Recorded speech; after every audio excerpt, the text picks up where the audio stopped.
The Last Library. When the rain finally stopped after 7 continuous years, the world looked nothing like the one that had started the storm. The oceans had swallowed most of the coasts, cities had drowned in silence, and the survivors lived scattered across high ridges in fragile towers of glass and steel that the wind called its own. Machines kept people alive, filters, drones, food printers, but stories, laughter, and memory had thinned like old paper. No one built books anymore. No one needed them. Information streamed through neural links, instant, clean, and cold. But there was one place left where the old world still breathed. It stood in the shadow of a collapsed mountain, half hidden by moss and mist, a massive stone structure whose door still carried a bronze plate that read, Alexandria Renewal Project. Most people thought it was a myth, a relic lost beneath the flood. Yet one person knew it was real, Jonas Vale, a quiet maintenance engineer who had spent years tracing the forgotten data channels buried in the earth. Jonas was not a hero. He fixed filters, tightened bolts, and avoided crowds. But he carried a single memory that refused to fade. His mother reading to him from a paper book by candlelight when he was small, her voice trembling on every page. It was the last real story he'd ever heard, and he had promised himself that if even one book survived the storms, he would find it. When the rain ceased and the satellites cleared, his sensors caught something impossible, a signal pulsing from the drowned valley. It was not data or code. It was analog, rhythmic, steady like a heartbeat. He followed it through fog and ruin until his drone companion, Mira, a palm-sized disk of soft light, beeped from his shoulder. Elevation drop detected. There's an entrance below. They descended into what had once been a mountain road, now half buried under roots. The doorway waited at the end, metal and stone fused by time. Jonas pressed his hand to the bronze plate. It shivered and unlocked with a sigh, and warm light spilled out, a golden glow like sunrise trapped underground. Inside stretched an impossible chamber.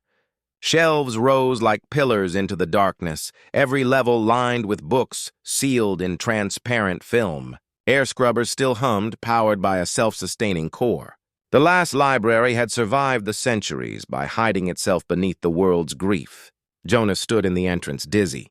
Mira hovered beside him, recording. Estimated count 6 million printed volumes. Structural integrity, stable. Preservation systems nominal.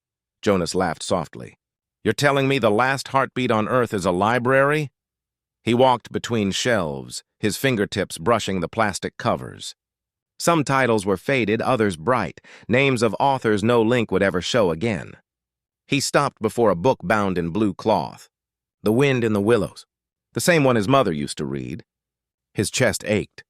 He opened it carefully, and the smell of paper, real paper, filled the air, sweet and dry. Then something moved. A shadow crossed the far wall. He froze. Mira's light swung toward it. At the end of the aisle stood a figure made of shifting dust and photons, its edges unstable, its face half there and half not. It looked at him with eyes that flickered like candle flames. You came late, it said softly. Its voice was not mechanical nor quite human. Jonas whispered, Who are you? I am the librarian, the figure answered. Or what remains of it. The library was designed to protect human knowledge. When the floods came, we sealed ourselves below.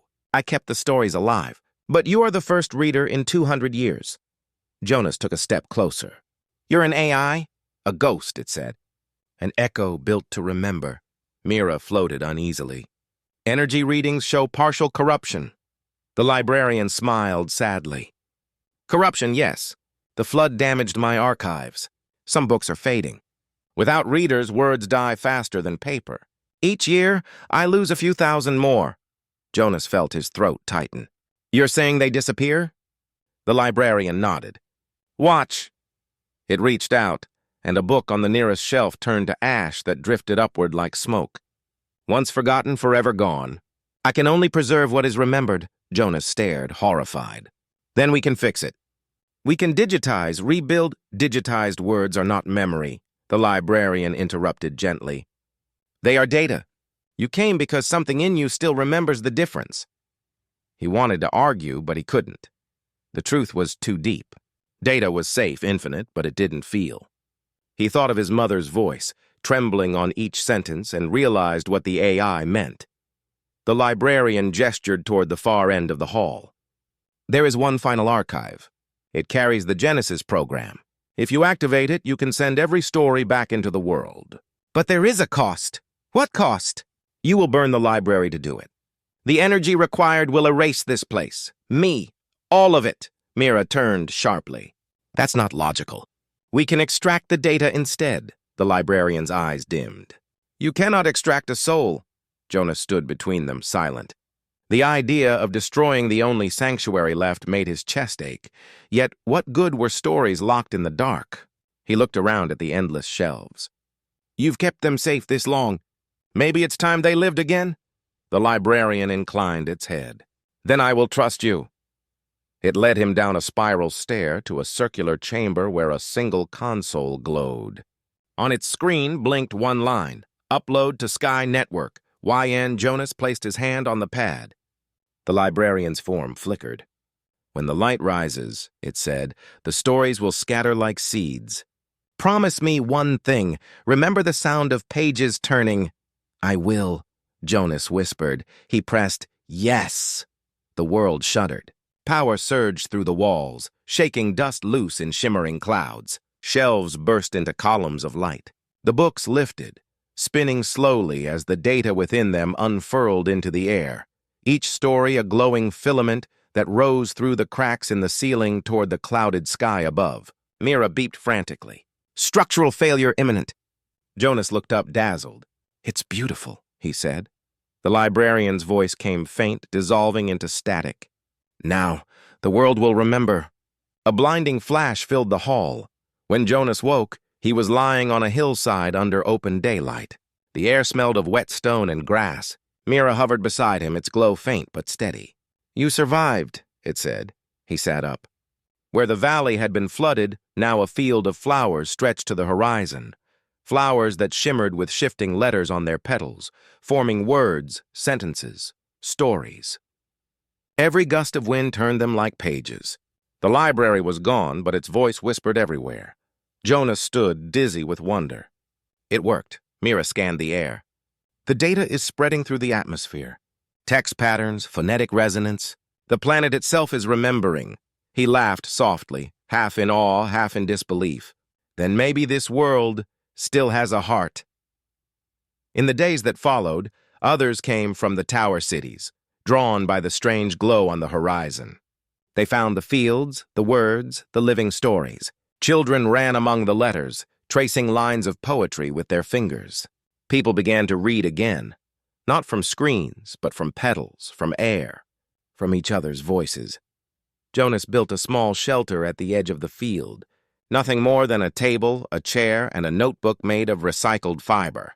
He wrote what he saw, what he felt, what he feared to forget. Sometimes, when night fell, the wind moved through the valley in a rhythm like turning pages, and he heard the librarian's voice one last time. Readers keep the world alive. He smiled, closed his eyes, and whispered back, I'm still reading. And as stars blinked through the thinning clouds, the world itself seemed to sigh with relief, the hum of memory echoing through the soil like a heartbeat reborn. The stories had come home.